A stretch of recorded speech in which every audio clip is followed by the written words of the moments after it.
This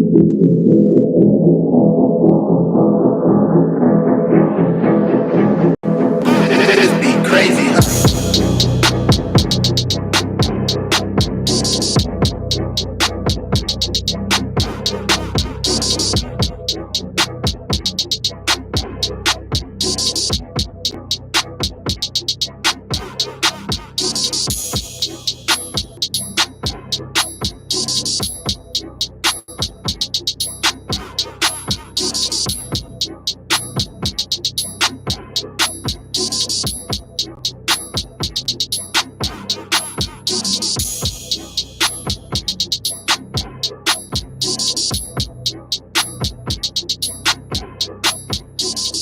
And now, a three-time sports editor, former online and managing editor, and host of Talk That Talk, award-winning journalist, Barack Emerson. Welcome to it. Welcome to it.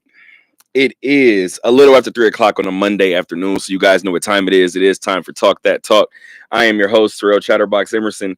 I am in studio Dolo today. I'm in studio Dolo. If you guys look around, it's not a single soul in this studio with me. It's just me, my thoughts, and I got a lot of sports to talk with you guys. My apologies for not being here on Thursday. Radio show was the plan originally at Las Vegas Ballpark for the Aviator game, which we're going to get to in the second hour of this show. I have a lot to get to on this show. It's a lot of football to get to on this show. It's a lot of football in this first hour to get to. But yeah, man, let's just go ahead and do it the only way we know how. I'm sitting here looking around at the studio right now. I'm sitting here looking in front of these cameras. If you guys would like to watch and be a part of our weekly episodes or our twice weekly episodes of the Talk That Talk radio show, all you have to do is go to YouTube, go to the search bar, type in Talk That Talk radio show. Once again, go to YouTube, go to the search bar, type in Talk That Talk radio show. It's pretty much the same across every platform. That would be Apple Podcasts, Spotify, Instagram, Facebook. The one thing that's different is our Twitter. Guys, our Twitter is at Talk That Talk LV. Once again, guys, our Twitter is at Talk That Talk LV. I do have a lot of sports to get to. I do have a phone call to place in a brief moment. I should have my mom's tip in. My mom actually sent me something that I don't believe originally was a tip in, but I'm going to use it as one. It's a full-time job believing in yourself. There's an addition of no days off in here, but I don't even know if you need that. It's a full-time job believing in yourself. I just had a conversation the other day. I was actually talking to my dad going into the Aviator game yesterday, and I was having a conversation with him, and I was like, yeah, I know, obviously being a business owner, right? You're going to have your ups and downs, right? You're going to have your peaks and your valleys, whatever the case may be. I told my dad, I said, you know what's funny? I said, this last peak for me feels like it lasted a couple of months. And that's something that you never want, right? You never want to feel like it's compounding. And when I was talking to him yesterday on the way to the game, I was like, you know what? I'm just in a good spot. I said, I'm just in a good space. I said, I'm happy. I said, there's a lot to be done, but I'm extremely proud of what we continue to do here at the Talk That Talk Media Company. So round of applause for everybody who wears the Talk That Talk emblem with pride. We appreciate you guys. We thank you guys. We love you guys. And of course, to you guys who are out there listening and watching, we thank you guys, right? So let's get to it the only way we know how. Let's get to it by talking about some sports. Thanks to my mom, rather, for that tip in again. Thank you for that. But let's get right to it, man. We got some Raider talk first, but the Raiders fell short in their lone home preseason game of the season. They were at home this past weekend against the San Francisco 49ers. They ended up dropping that one 22-19. So I am going to get to specifics in a second, but one of the things that I want to get to was actually a miss, right? And I know a lot of people may be looking like you're going to start a conversation in terms of a football breakdown with the miss. And yeah, I am. I am going to do it with the miss because I believe on the second play of the game. Oh, I just realized that I haven't told you guys that this show's being shot from the Harry Reid Research and Technology Park here on Sunset, here in Las Vegas, Nevada. This is episode 49 of season 7. Episode 49 of season 7. 25 official episodes to go until we hit episode 400 of the Talk That Talk radio show. Today is episode 375 of this beautiful show. But let's get back to the football, right? Let's get back to the football. I think it was on the second play of the game. Geno Smith throws a deep ball.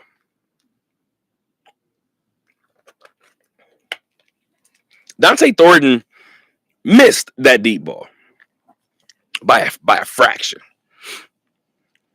And actually, Harry Douglas went out on Twitter and said that was not a bad ball by Geno. In fact, he said, as a young receiver, you got to keep running. He said, you keep running, and the ball is going to fall where it's supposed to fall, right, if it's thrown right.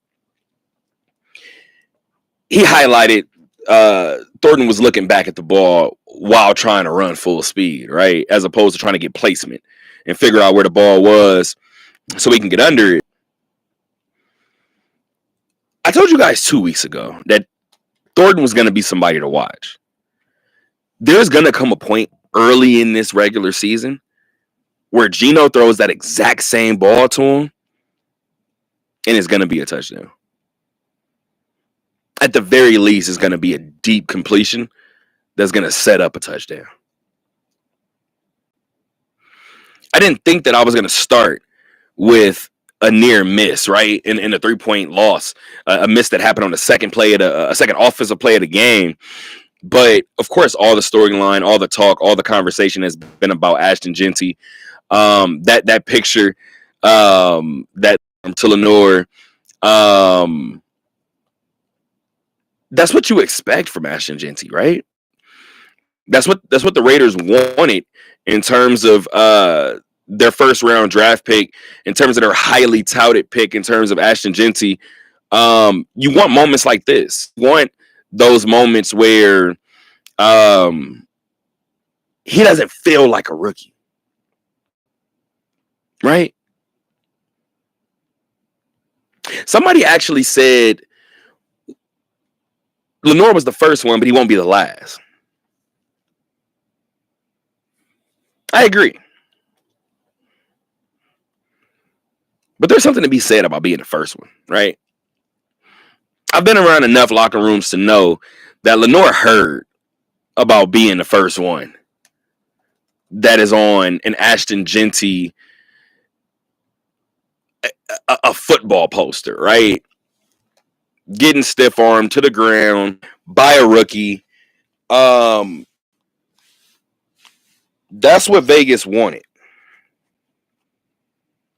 That's what Vegas wanted in terms of excitement from their running back, right? Now, keep in mind, this is a franchise that is a year removed, well, now 2 years removed from losing Josh Jacobs.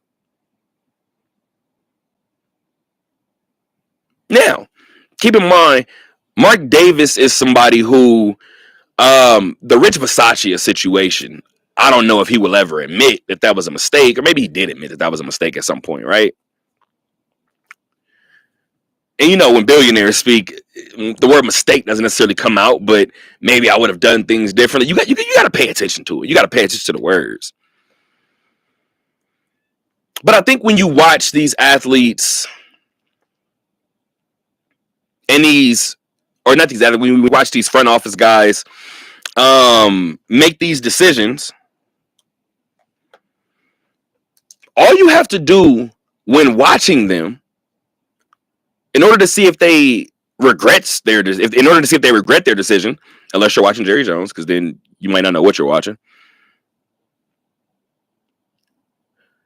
You can always tell if they regret their decision based on how quickly they try to rectify it. The Raiders lose out on Josh Jacobs and draft Ashton Jeanty in the first round. Not coincidence.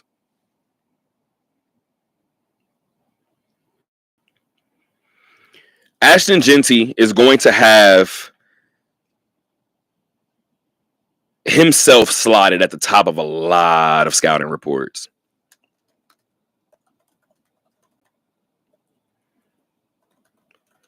they are going to ask Geno Smith and company to beat them. Teams are going to ask that.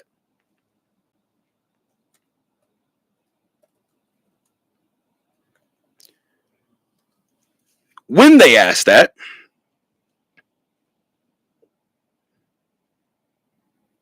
can Geno come through?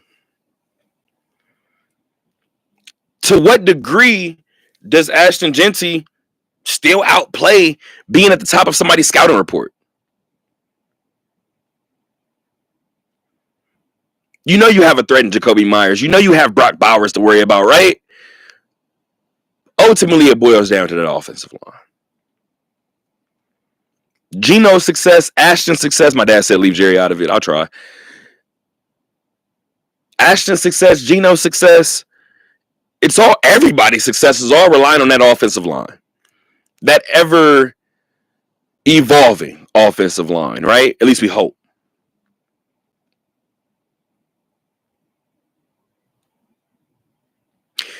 Ashton Jeanty is not going to be short of confidence.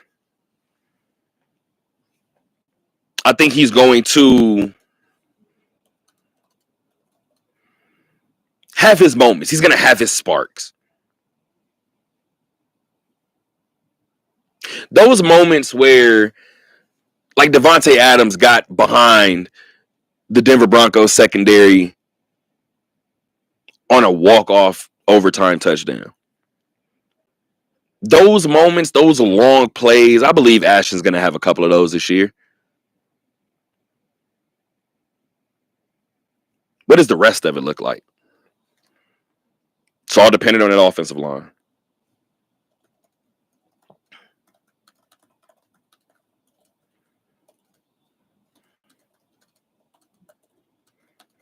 So as I'm getting ready for this new year, the Raiders are 0-1-1 heading into their final preseason game of the year in Arizona against the Arizona Cardinals. I don't care. This second preseason showing looked a lot better than the first one. Even with the tie in the first one. This one looked a lot better. This one felt a lot better. Max Crosby looks to be in mid-season form right now.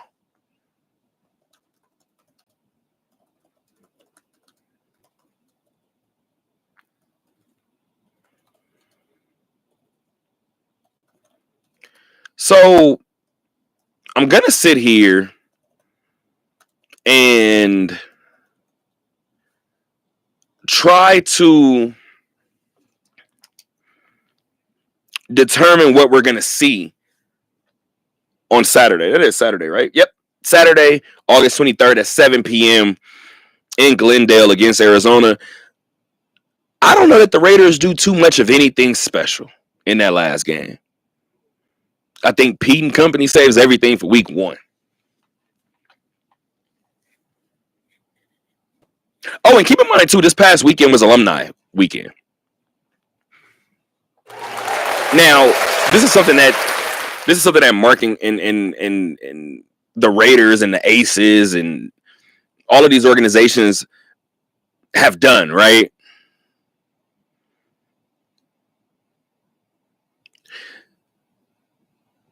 As part of, and I don't typically do this, but as part of alumni weekend, I'm just going to give a round of applause, obviously, to Mr. 81, to Mr. Raider, to my cousin Tim Brown. Caught him at the Aces game, chatted it up with him for a little bit. I believe ESPN probably aired an interview from him this morning. Shout out to cousin Tim. I realized, actually, as I work behind the scenes on some stuff, I don't think I've ever not called him cousin Tim. So I don't know what I've said publicly before, but seeing family behind the scenes is always great, right? And it's always good when you see family who you may not see frequently, but every time you see him, it's just you pick right back up where you left off. Always good to see Tim. Now, I do have Another topic to get to, obviously, right? We have some more football to get to. We have the IFL to get to, actually, because we are officially in National Championship Week. We are officially in National Championship Week, and it's Vegas's first crack at it, right? Now, I'm going to try to do this off the cuff. And I believe that we have this person online right now, head coach and general manager of your Vegas Nighthawks. Mike Davis is on the phone with us. Mike, can you hear me? Hey, Terrell, how are you, buddy? My guy, Mike, what's going on with you, brother? So, again, we thank you for even giving us some time. I actually got word that you guys may be doing something in-house right now, so I'm not going to take up too much of your time, but I'm going to do this from the cuff. I'm going to do this off the cuff, rather, and I'm gonna try to just get anybody who hasn't paid attention to this Nighthawk season. Boy, they have missed something special. Mike, I just had the conversation with Quentin Randolph maybe a week ago, and I said, dog, from 4-4 to now competing for the franchise's first national championship. Mike, how did you guys get here?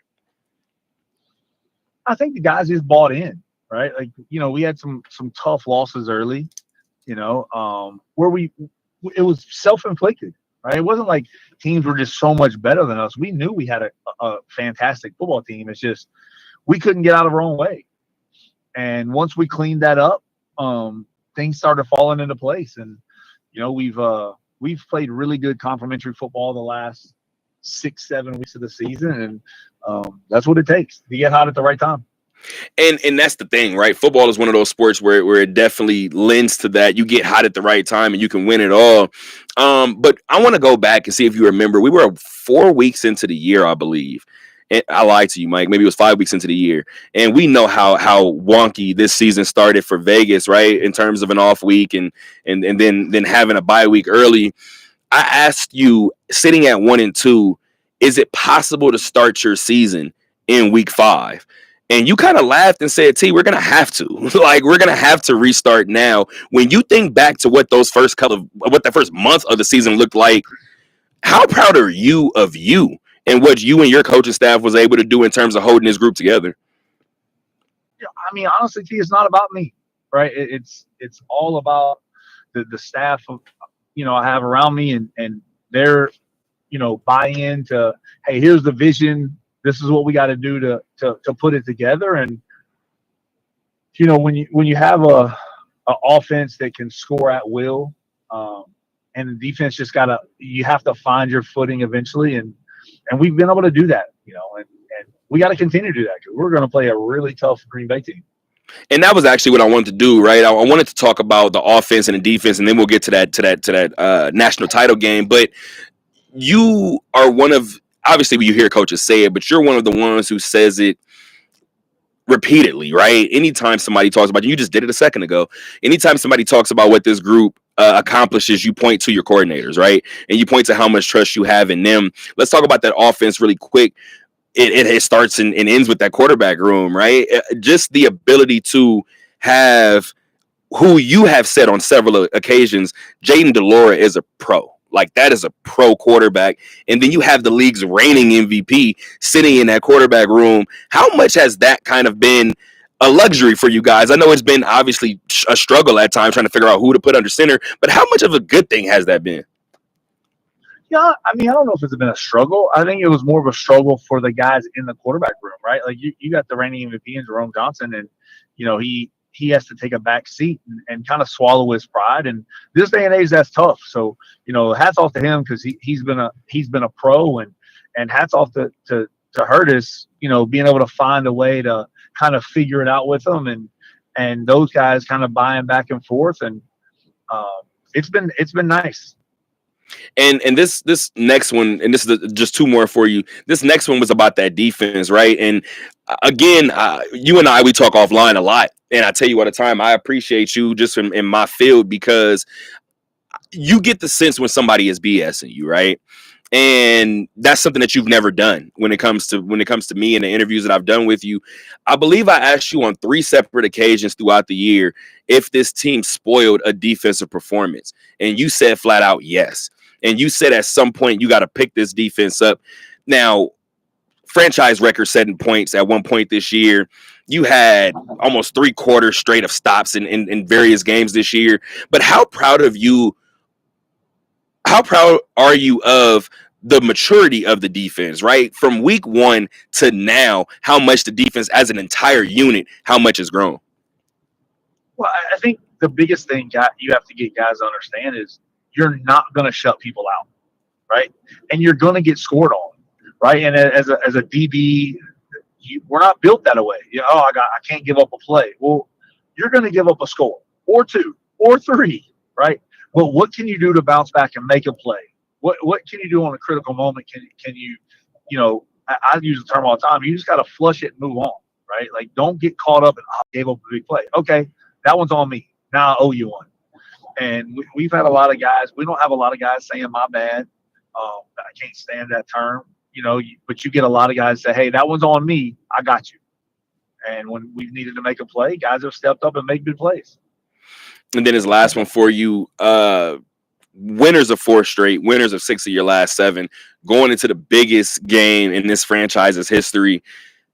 And you have Green Bay on the other side, right? And obviously we talk, and this is one of the things that I think that I love that we're able to do. We talk sometimes about games that don't even involve Vegas, right? Like, we'll talk about, hey, did you see Northern Arizona and Tucson? Did you see whatever the case may be? But now when you're looking at the other conference and you're looking at the winner of the other conference, when you break down Green Bay and you talk to your coordinators and you talk to that locker room, what jumps off the paper?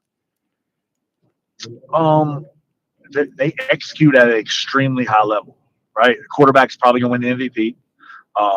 He's regular season, I think he accounted for 82 touchdowns. I think he's got 91 now through 2 playoff games for the season. And so he makes a lot of really good decisions. He's a big kid that's mobile and buys time. He's got some weapons that help him out. And so it poses a test for us defensively. I think the matchup suits us. But if we don't come and play our A game, it can get ugly quick. Like, I mean, you look at their game last week against Quad City, like, they're just kind of moseying along, and next thing you know, they got 70. You're like, guys, like, if you go to sleep on them, they're going to hit you with a big play, and it's going to get out of hand in a hurry. So, football is an interesting sport. One more game for all of the marbles that takes place on Saturday, August 23rd, 7:30 p.m. Vegas and Green Bay for the national championship. Head coach Mike Davis, I appreciate you as always, champ. Appreciate you, buddy. Ladies and gentlemen, head coach Mike Davis of the Vegas Nighthawks. You guys hear, first of all, now that we just talked to a football coach, you guys have heard Mike Hughes talk, right? Former defensive end.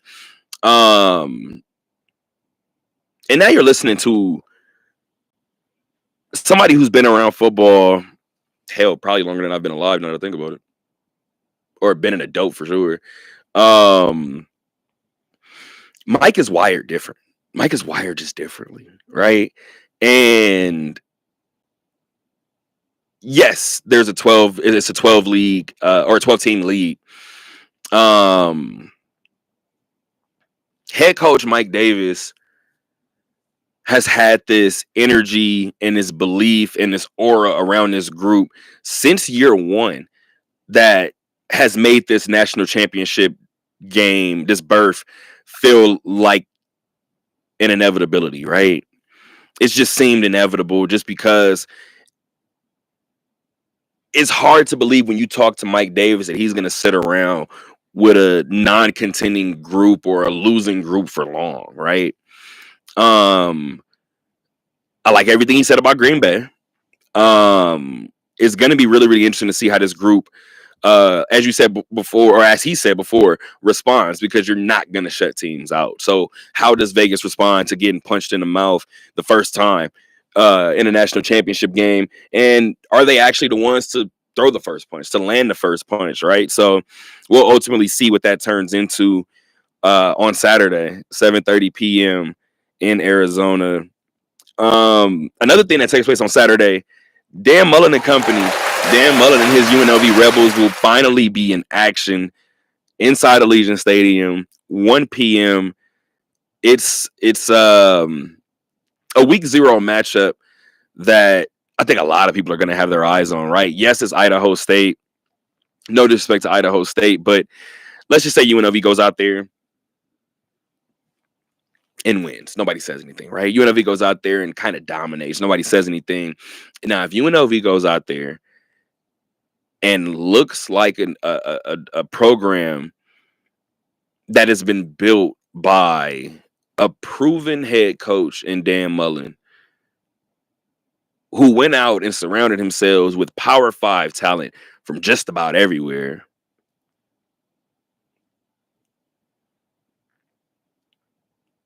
the reason why this week 0 matchup will be talked about so much is because of how UNLV looks. UNLV may be expected to win. They may be expected to blow them out. How does UNLV look doing it?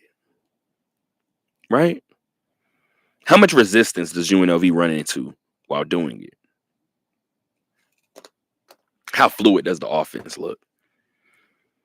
How connected does the defense look?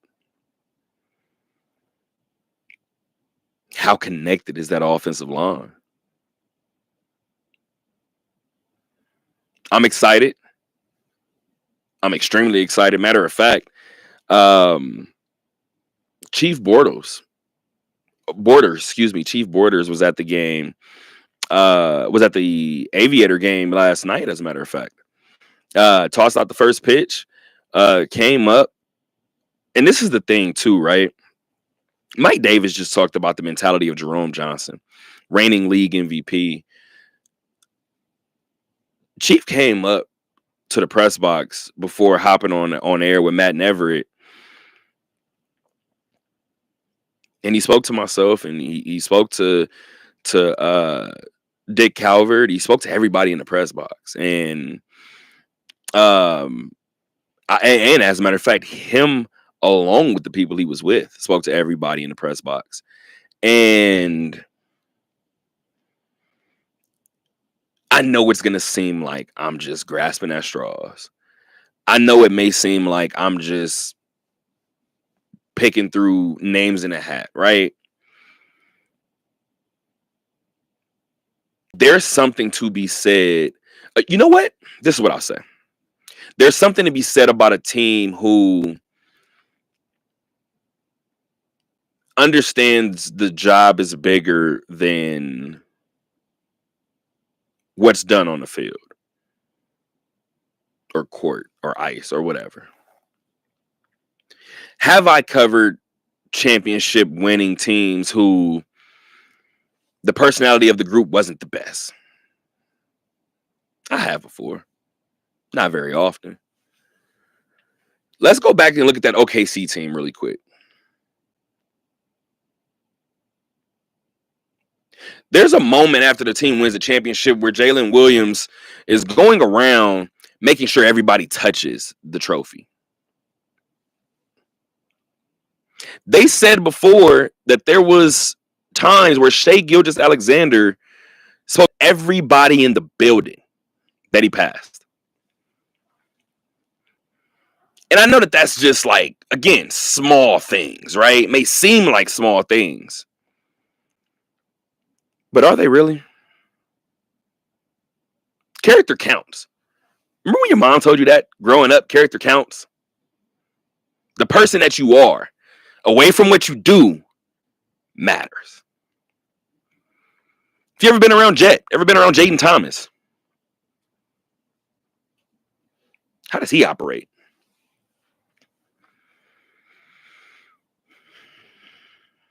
Now, this is what's interesting to me because I didn't expect to come in here and talk about UNLV football players personally. Yet here we are.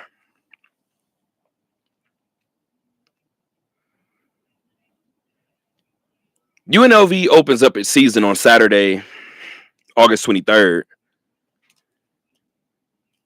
I believe that heads will turn. I believe that, and I think I told you guys before, I have maybe a little over an hour for you guys. I don't know if I said that before. My apologies, guys, if I didn't. A lot going on this week for obvious reasons. Kind of since last week, which is kind of why Thursday didn't happen again. My apologies for that. One more thing before we move on from football.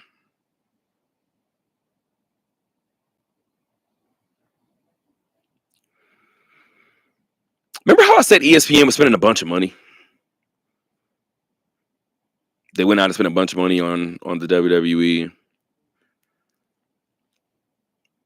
They went out and spent a bunch of money on, what did they buy? ESPN just bought something else that was extremely expensive. What the hell was it? Forgot what the second item was, but the WWE or ESPN goes out and buys and acquires a second thing. Now, this one may not be big for a lot of people, but I'm going to tell you why it should be. I said this before. UNLV has to get in where it fits in, right? UNLV opted to stay in the Mountain West, and I'm not mad at the decision. I know why the decision happened as well. I don't think it's like a shock to anybody, but UNLV now has the opportunity to be the creme de la creme of the Mountain West. And as a matter of fact, one of the things that I told the person I was speaking to when I heard that UNLV wasn't going to any other conference, I said, well, UNLV has to be the top of this one. Like, the way that New England ran the AFC East, it needs to be something like that. It needs to be second place finish is the lowest. Now, again, I'm talking pedigree. I'm talking attitude. I'm talking seniority. I'm talking respect. I'm talking titles. I'm talking prestige. UNLV has an opportunity now to stand out in this Mountain West, right? And be the name that we talk of in this Mountain West. And then the Mountain West goes out and inks a deal with ESPN. And this is to air both football and basketball games. I don't believe they have baseball games in there. Maybe we'll see. But I believe it's basketball and baseball. I mean, basketball and football games. This is the chance for Josh Pastner and Dan Mullen to do exactly what I just said, to make UNLV the upper echelon, the top tier, as we head into Aces Talk, wink, wink, of the conference.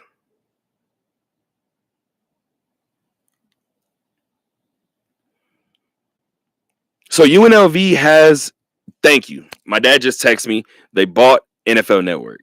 The content's from NFL Network. Thank you, Dad. My gosh, can you imagine NFL films in 30 for 30? I still don't think people are talking enough about that. Another one. Yo, ESPN is on fire right now. ESPN is absolutely on fire right now. And now they're adding the Mountain West, right? So you're adding potential. You're adding a prospect. You're not really sure what you're even adding. You don't know what Dan Mullen's Rebels are going to look like, but you want to see it. You don't know if Josh Pastner is going to make the Rebels run again, right? But you want to see it. Who else do you want to see in the Mountain West? I'll wait.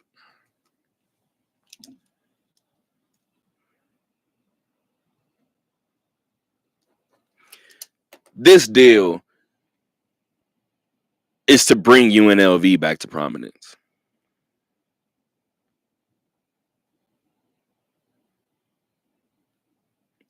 This deal is to bring eyes and attention to UNLV. The Raiders are here. The Aces are here.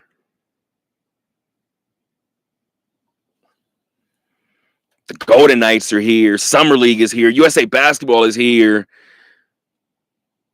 And almost 50% of what I just told you guys, or actually 50% of what I just told you guys, takes place on UNLV's campus.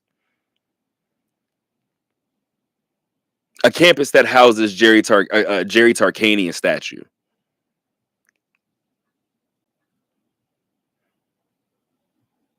I've said it before. The world is better when the Lakers are good. The world is better when Duke and North Carolina and the Cowboys and the Knicks and all these different teams are good, right? The Celtics, the Dodgers, the Yankees. You need stories like UNLV. Will Despard actually came in here a while ago and mentioned Coastal Carolina. And I looked at him like he was crazy. Because UNLV has to do something of substance consistently in the football realm to have that Coastal Carolina lore, right?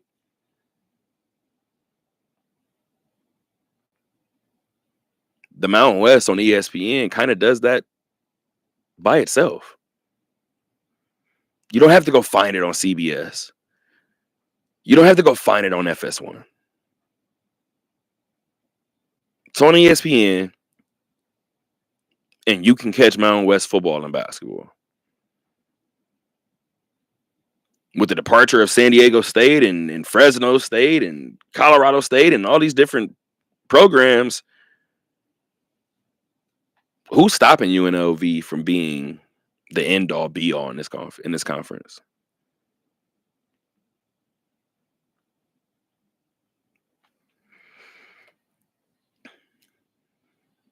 Let's talk aces. We talk top tier, right? Let's talk 7-game win streak. Lucky number 7. Vegas is, first of all, let me start by saying that I believe that our press conference that we conducted, and I wasn't going to go originally because I had the Aviator game. So I was like, can I get this done in time? But I had some questions to ask and I wanted to get it out. So I was like, you know what? Let's do it. I want to go out on a limb and say that yesterday's press conference following the Aces 106-87 victory over Dallas may have been the best, if not one of the best, post-game pressers of the year. And I just mean energy-wise, right? I said last year it felt weird all year long. It felt weird all year long.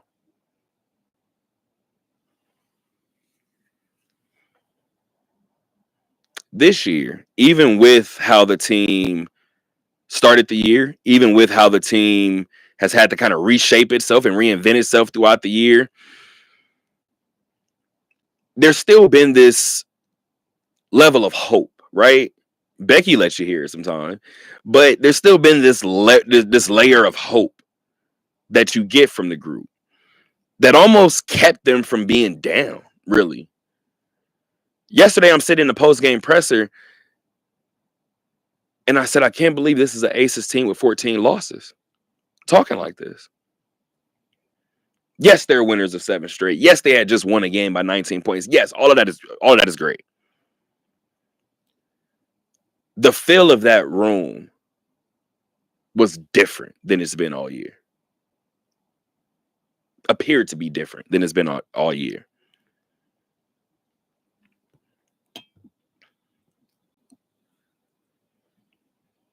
Asia goes out there and has another 30-point performance, her 8th of the season, which actually leads to W. She ties former teammate Angel McCoughtry for the second most 30-point games in league history. And that wasn't the storyline.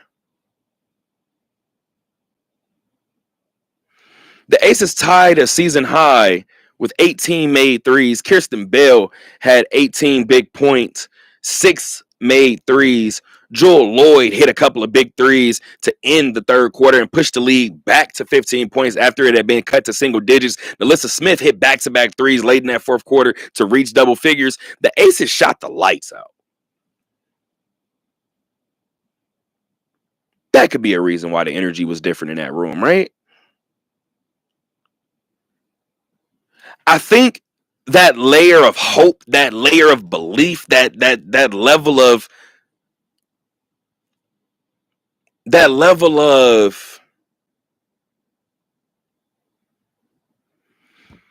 of what could be. I think it's ultimately the reason why the Aces are where they are now, because I think they're starting to realize it's tangible. That's what made last year so different. That's what made last year so weird. It seemed like the Aces were chasing something that they didn't know if they had or not. This year, it seemed like the panic never set in because we know we have it this time around. Do we retrieve it in enough time?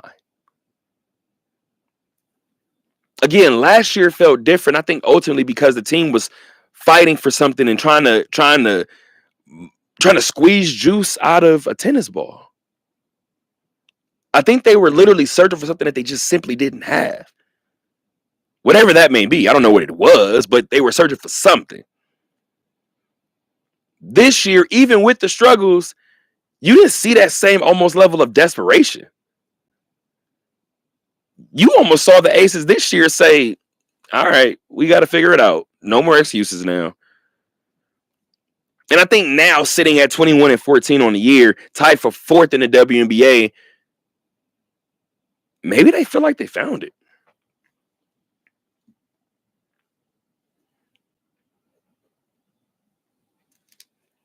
They're a half game behind the Liberty for the 3rd spot. And they're a full game and a half back of Atlanta for the 2nd spot. An Atlanta team that they actually play tomorrow night. You can't make this up. How did the Aces look the first time against Atlanta? They looked dominant.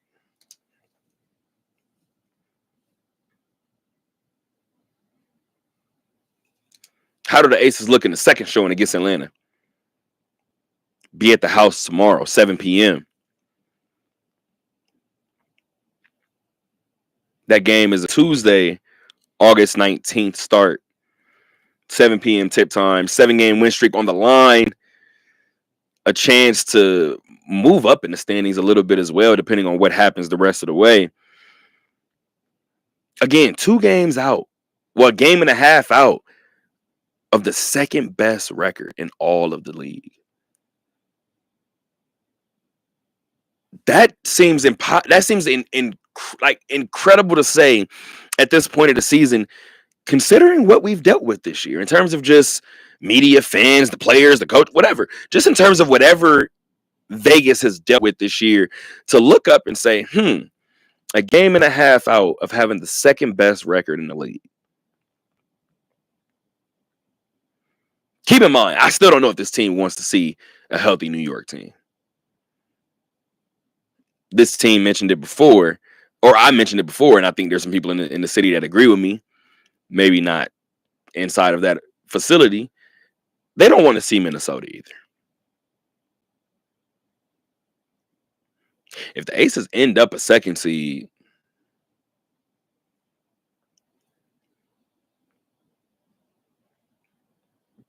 you've kind of handicapped the system a little bit.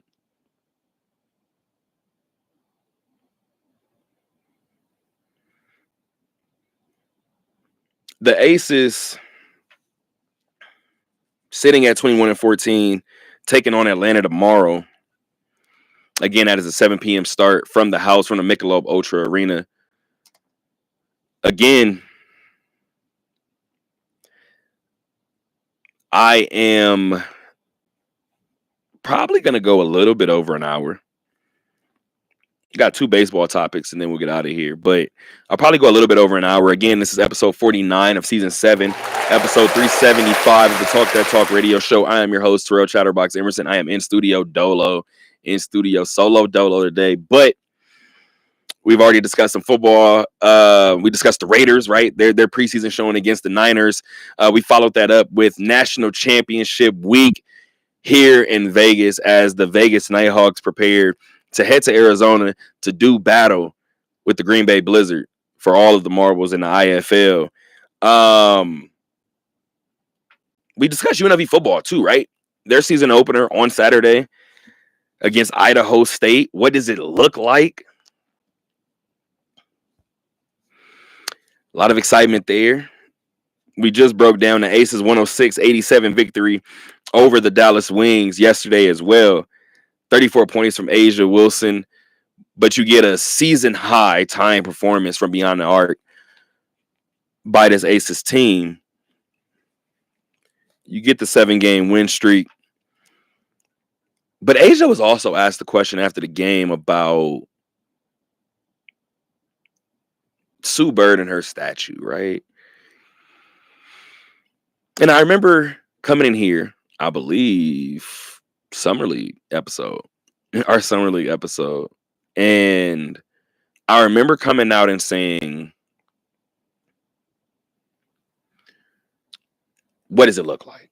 And every time I see Sue, A'ja said she's a leader, right? One of the things that I thought of when I've never been led by Sue Bird. I've never been on a team with Sue Bird, so I don't know what that feels like. But one of the things that went through my mind every time I hear the word Sue Bird, I thought about winner. It's just a winner.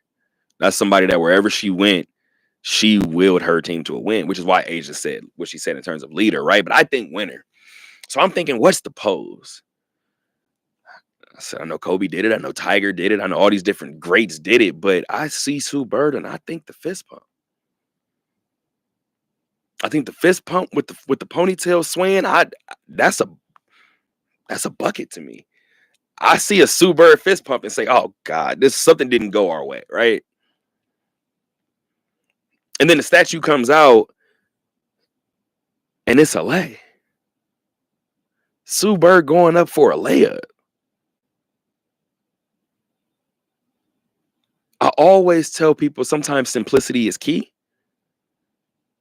Great job, Seattle Storm. Jersey looks crisp.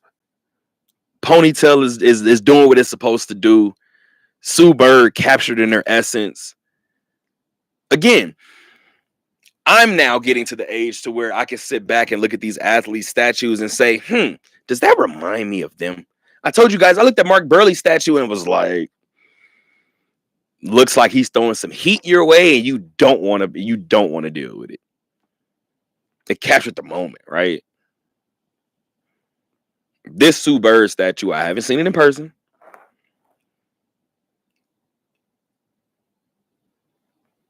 It appears that it captures the moment.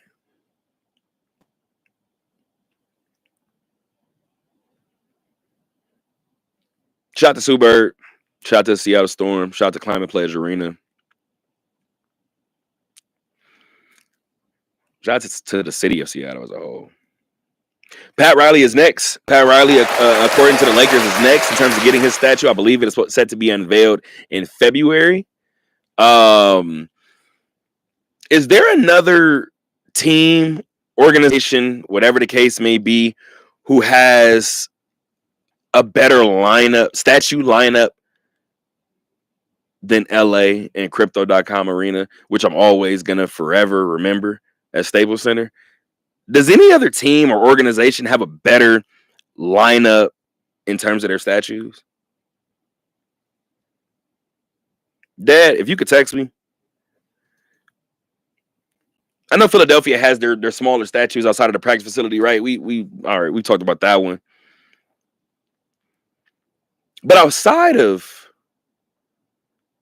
I'm going to call it Staples, the house that Kobe built.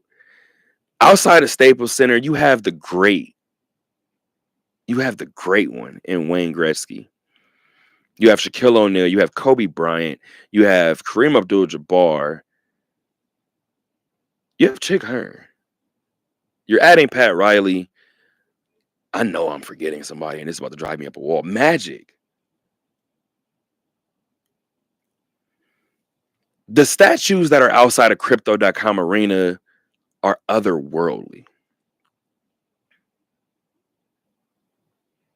If somebody else can tell me of another team, organization, anything else that has a lineup like that, please let me know.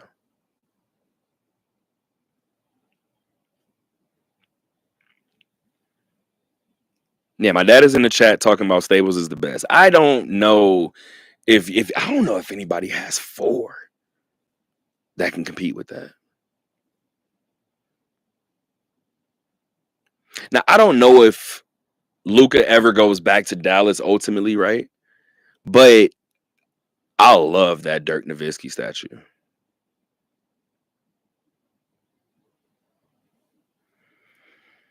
Adding a Luka S statue to that, right?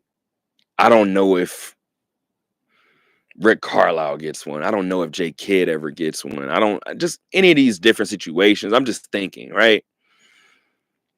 Who else could even compete with it?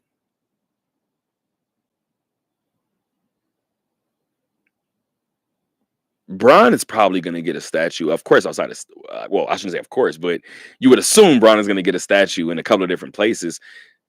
Staples, whether people agree with it or not, it's probably going to happen. But then Miami crosses my mind. The Dwayne Wade statue doesn't look exactly the way it should, right? To most people.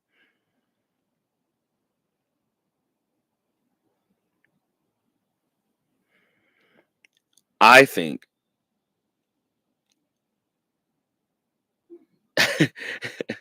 my dad said the only place with better statues is Caesar's Palace. And actually, I'm with him on that one, kind of, because Caesar's was always my favorite place growing up because of the statue. So I can't think of another one. I will say this. The city of Chicago, between Jordan statue, the Burley statue, there's a Walter Payton statue, I believe, somewhere there. Now, the city of Chicago, it's not all in one spot, but the city of Chicago, I think we need to throw some eyes over there. Yeah, man, we got baseball, and I'll get out of here. I'll get out of you guys' hair on this beautiful Monday as we hit hour number 2 of the Talk That Talk radio show. I am your host, Terrell Chatterbox Emerson, in studio Dolo. Nobody is in this beautiful studio with me from the Harry Reid Research and Technology Park here on Sunset, here in Las Vegas, Nevada. Episode 375 in totality of the Talk That Talk radio show, episode 49 of season 7. You are listening to episode 49 of season 7 right now. But let's talk baseball really quick and we'll get out of here, guys. The Aviators most recently took 4 of 6 away from the Tacoma Rainiers of the Seattle Mariners organization. That's a big deal considering coming into the series, coming into the week, the Rainiers, of course, we know what the Mariners are doing up at the big league level, right? But the Rainiers were actually the best team in the second half coming into this week. And the Aviators were on a downswing. The Aviators are on a downswing, trying to pick up some momentum. And sure enough, Vegas not only goes out and secures a sweep, or secures a split in the first 4 games. 4 games. Vegas picks up the series win in the finale yesterday. Big time victories in this series. They won 4 games of the 6, but 2 of those were via walk-offs. One of them by Zach Geloff on Cone Jester night. Really quick too, I just want to highlight Zach Geloff was actually named the PCL Player of the Week earlier today. So kudos to him. Shout out to him.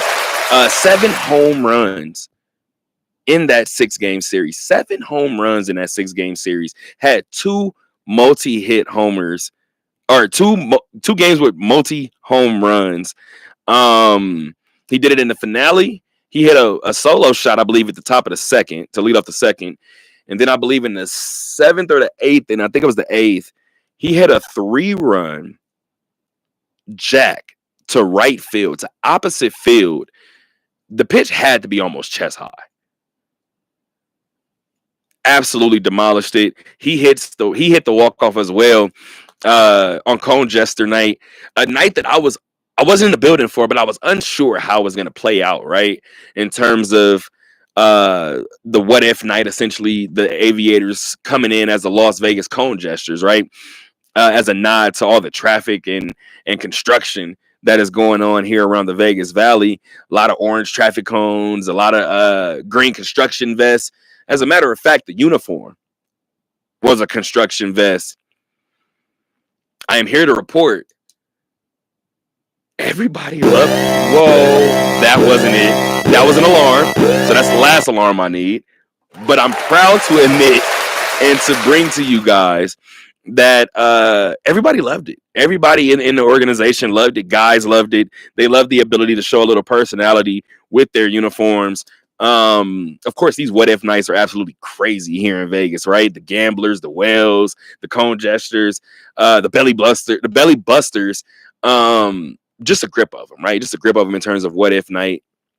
The Aviators got a victory on that night, right? You get a walk-off home run. You get it from Geloff. The guns are out.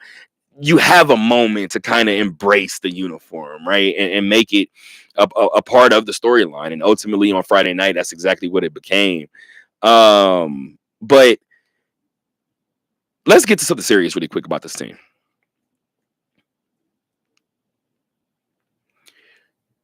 Over the last 2 seasons, maybe almost 3 seasons now, the Aviators have had constant turnover.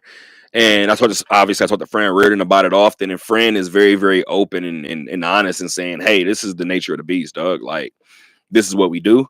This is what I get paid to do. It's my job to maneuver around it. Like, it's the fun part of it, right? This team doesn't have a first baseman right now.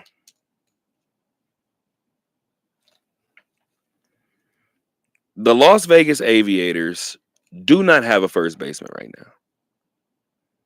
Shane McGuire played first baseman last night, ended up having an error, ended up almost fielding a ball out of his designated area playing first. And it resulted in Zach Geloff kind of lofting the ball right over the bag. Shane McGuire doesn't play first base.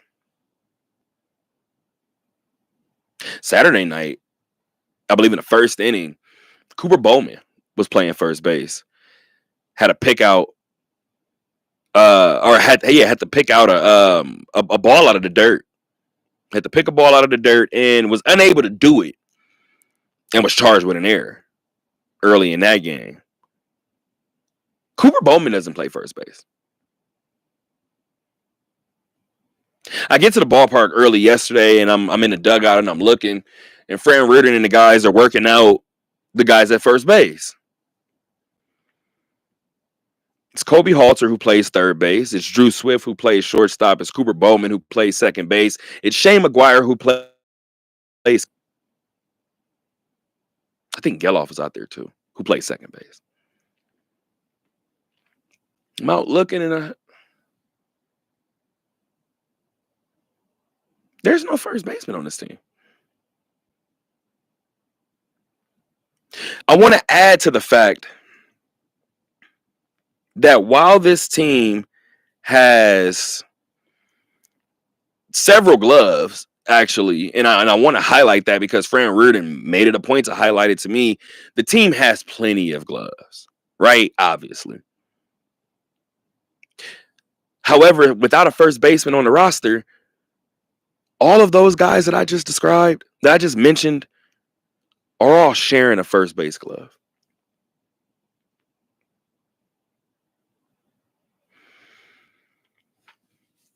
There's one glove at first base that's been broken in, that's game ready. And it's the one that everybody uses.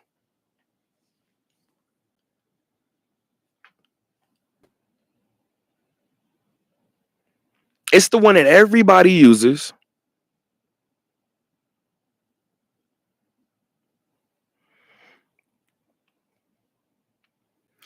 Here's what I also heard. I heard that Brett Harris, right, who's a third baseman, who had never played first base professionally, had started a couple of games at first base for Fran Riordan and company, had bought a first base glove, had gotten called up to the Athletics, and was asked to leave his first base glove with the AAA team because that was the glove that had been broken in.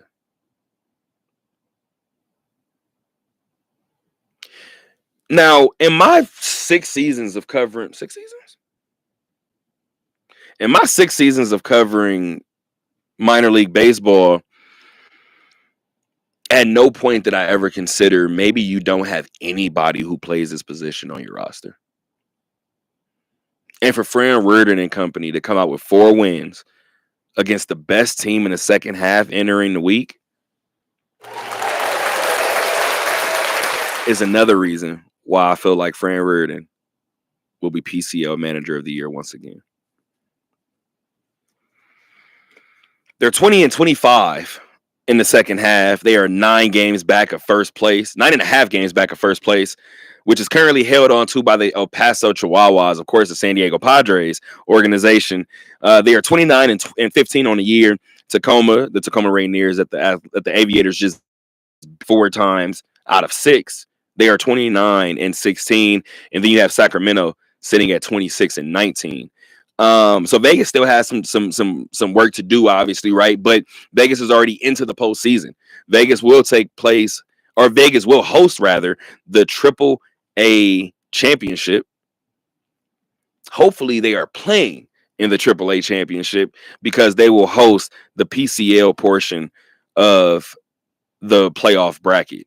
So September 23rd, 24th, and 25th, come down to Las Vegas Ballpark. You will see your Las Vegas Aviators and somebody competing for all of the marbles in the PCL with a chance at the one and done AAA National Championship game. The Aviators are back in action tomorrow night, 5:35 p.m. Tuesday, August 19th from Albuquerque, a new 6-game series with the Colorado Rockies AAA affiliate.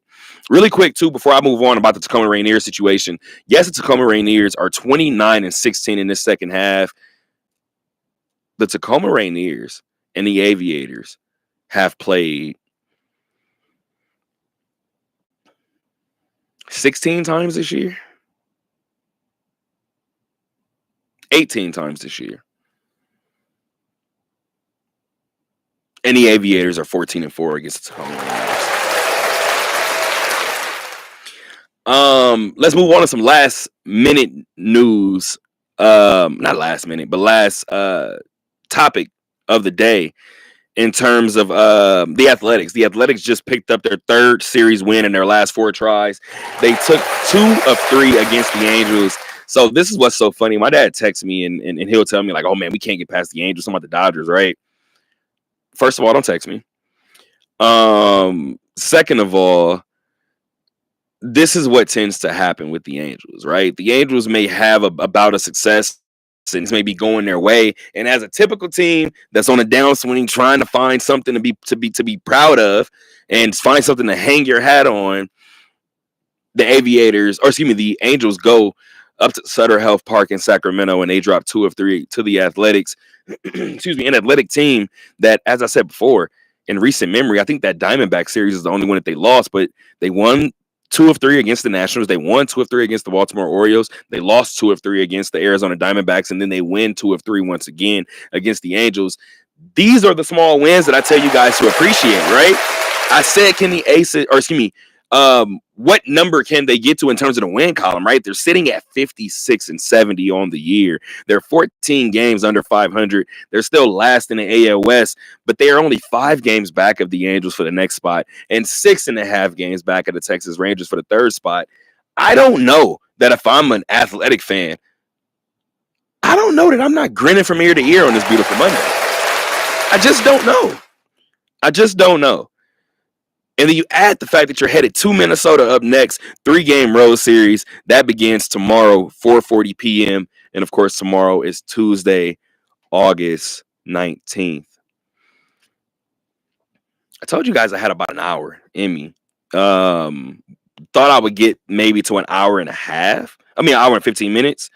But that ultimately did not happen today. I actually was sitting back and trying to figure out if I was going to try to call anybody into the studio. And again, because it's such a hectic week and we're trying to figure out what's happening in terms of Saturday's national championship game and Saturday's season opener for UNLV football, there's a lot going on and there's a lot to be enamored by at this present moment, right? In terms of Las Vegas sports, there's a lot to have your hands full with. So I appreciate you guys for sharing this hour with me on this beautiful Monday. Again, this was episode 47, or excuse me, episode 49 of season 7, episode 375 of the Talk That Talk radio show. I am your host, Terrell Chatterbox Emerson. Did the show dolo today from the Harry Reid Research and Technology Park. Until next time, gang. Keep on talking. This beat crazy.